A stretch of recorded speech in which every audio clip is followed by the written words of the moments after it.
बिहार विधानसभा से माननीय राजा भैया ने हमारे पिता स्वर्गीय रामनाथ सरोज को पहली बार चुनाव लड़ाया था।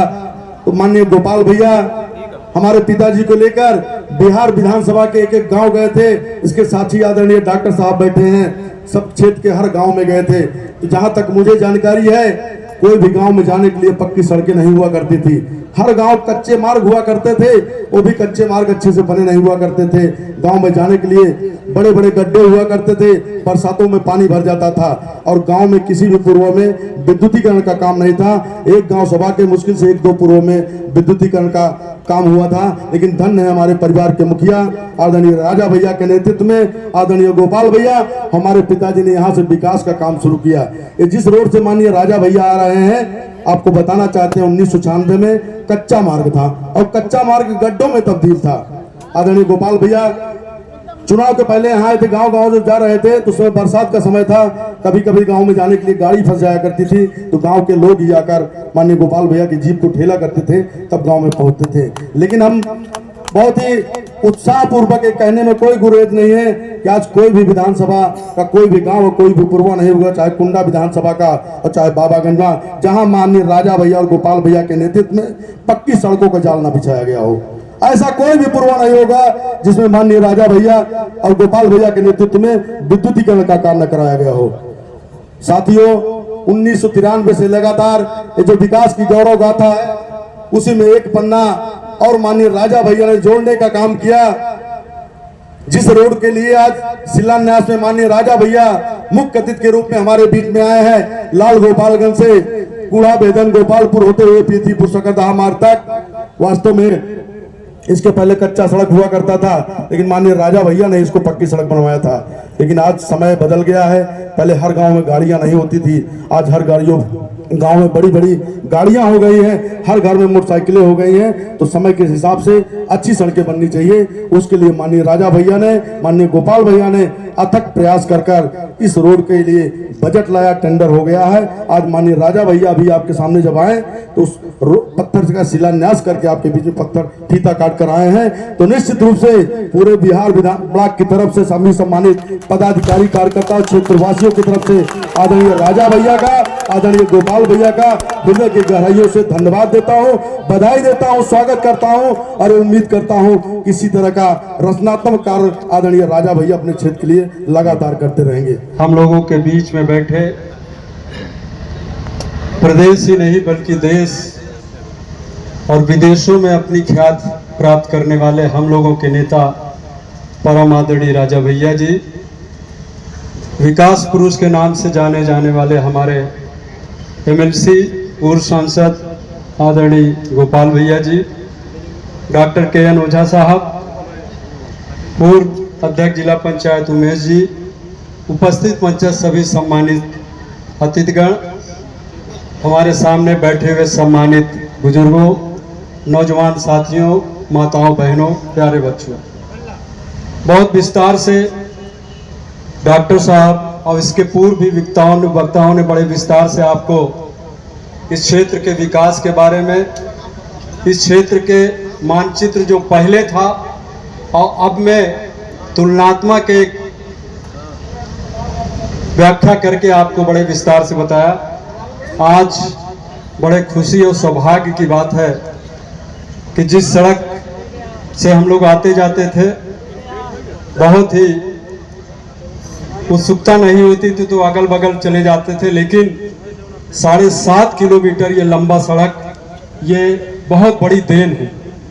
हम लोग जब विधायक होते थे 1985-89 में, उस वक्त अगर 1-2 किलोमीटर सड़क मिल जाए तो अपने को बड़ा सौभाग्य समझते थे। लेकिन आपके आदरणीय राजा भैया जी 7.5-8 किलोमीटर ही नहीं बल्कि 20-20, 25-25 किलोमीटर सड़कें हाईवे से जोड़ने का काम किया।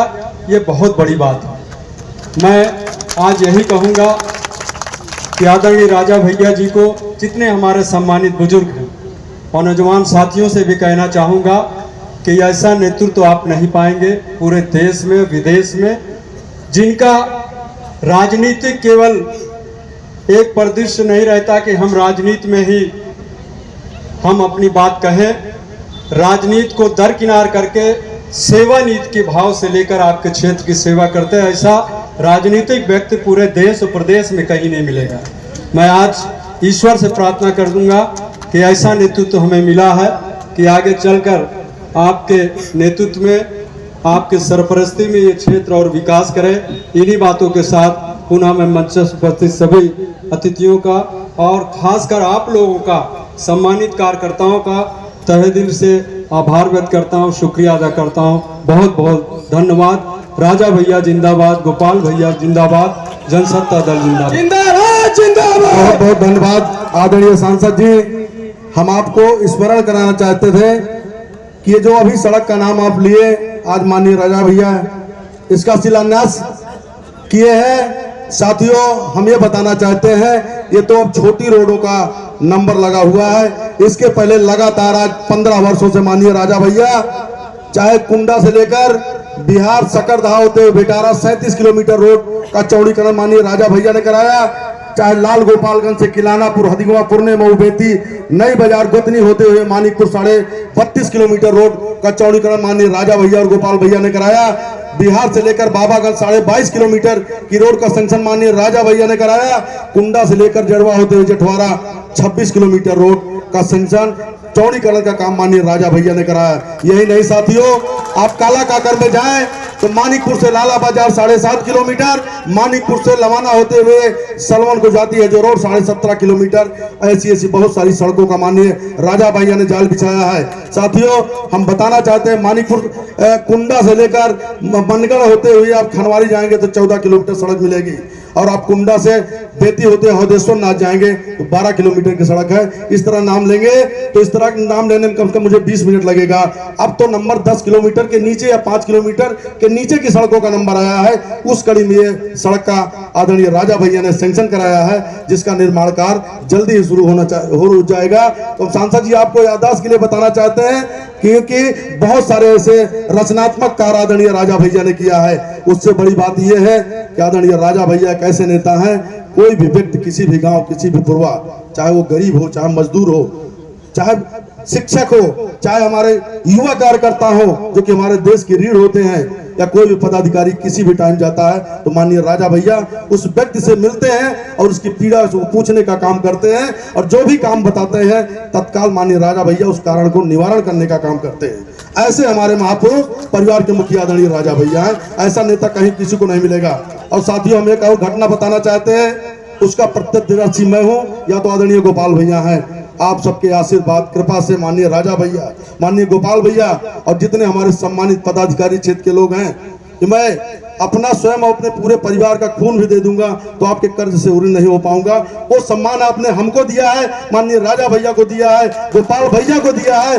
जिस समय विधानसभा चलती है, राजा भैया,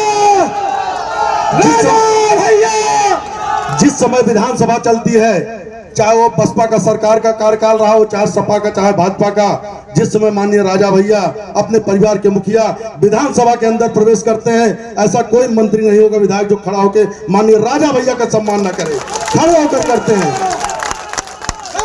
और पार्टी के जो सत्ता पक्ष के विधायक बैठे रहते हैं उनके पास कोई नहीं बैठता, लेकिन जैसे ही माननीय राजा भैया बढ़ते हैं उस लॉबी में जितनी भी कुर्सियां सब भर जाती है, सब माननीय राजा भैया से तरह तरह के सवाल करते हैं कि माननीय राजा भैया आप ऐसा क्या करते हैं कि लगातार आप रिकॉर्ड मतों से अपने क्षेत्र से चुनाव जीतते हैं। तो माननीय राजा भैया उनको केवल सेवा बताते हैं कि हम जन सेवा करते हैं, लोगों के बीच जाकर उनकी जो जरूरत की चीजें होते हैं उनको हम पूरा करने का काम करते हैं। ऐसे महापुरुष, ऐसे परिवार के मुखिया आदरणीय राजा भैया हमारे सामने बैठे हैं।